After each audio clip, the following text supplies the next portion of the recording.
তিন দিনের বৃষ্টিতে ডুবল ফসল, পথে বসল কৃষক। তেলিয়ামুড়ার বাইশঘরিয়ায় বন্যার ছোবলে সবজি চাষে বিপর্যয়।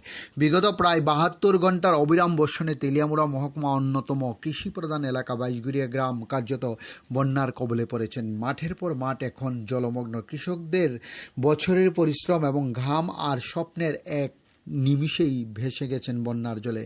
প্রকৃতির এই নির্মম আঘাতে সর্বশান্ত হয়ে পড়েছেন এলাকার শতাধিক সবজি চাষি। স্থানীয় কৃষকদের অভিযোগ, কৃষি জমিতে হঠাৎ করে বন্যার জল ঢুকে পড়ায় কারকোল, ঝিঙ্গে, মরিচ, শশা সহ বিভিন্ন ধরনের সবজি চাষ সম্পূর্ণ নষ্ট হয়ে গেছেন। এই জমিগুলো কয়েকদিন আগে সবুজে ভরপুর ছিল, আজ সেখানে শুধু থই থই জল। অনেক কৃষক ঋণ নিয়ে চাষ করেছিলেন, এখন সেই ঋণ শোধ তো দূরের কথা, সংসার চালানো বড় চ্যালেঞ্জ হয়ে দাঁড়িয়েছেন।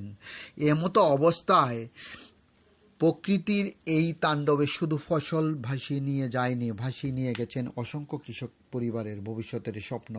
এখন দেখার বিষয়, প্রশাসন কেবল ক্ষয়ক্ষতির হিসাবেই সীমাবদ্ধ থাকে, নাকি সত্যিই বিপর্যয়ে কৃষকদের পাশে দাঁড়িয়ে তাদের ঘুরে দাঁড়ানোর মতো পথ তৈরি করে দেন। ডিউরি রিপোর্ট, খোয়াই টাইমস বাংলা।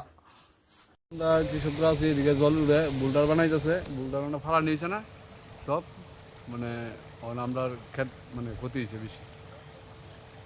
কতজন কৃষক আছে এদিকে? এন প্রায় 50 জনই এই জায়গার মধ্যে সবার সবাই সবাই ক্ষতি হয়েছে, মোটামুটি ভালো ক্ষতি হয়েছে। কিরকম হইব অনুমান?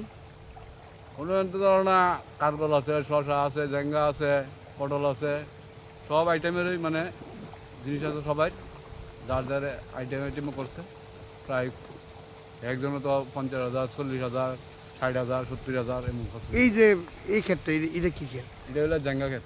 এটা আর ফসল এটা শেষ, এটা মারি গেছে। এটার নাম কি মালিকের? মালিকের নাম হলো উত্তম মজুমদার। এটা কোন জায়গা এটা? এটা 22 ঘর। হ্যাঁ, 22 ঘর। এই 22 ঘর এলাকার মধ্যে কতজন কৃষক আছে টোটাল? প্রায় 70-80 জন এই চট্টার মিজান আমরা আছি। না না, মানে এই চট্টগ্রাম না, মানে টোটাল 22 ঘরের মধ্যে। এমনি তো অনেক মনে হয় 22 ঘর এরিয়া লইলে প্রায় 100-150 কৃষক আছে। আর আমরা এই চরের এরিয়াটার মধ্যে মানে 60-70 জন কৃষক আছে। সবাই মানে ক্ষতি আইসিনি প্রশাসন তরফ থেকে, এখন কৃষি না, দপ্তর থেকে কোনো কৃষি দপ্তর থেকে আইছে না। খোঁজ খবর লিখছি না, লইছে না। পঞ্চায়েত থেকে আইসিনি? না না, আইছে না। এটা কোন পঞ্চায়েত? এটা এটা হইলো 22 ঘর পঞ্চায়েত। কোন গ্রাম পঞ্চায়েত? এটা এটা কৃষ্ণপুর।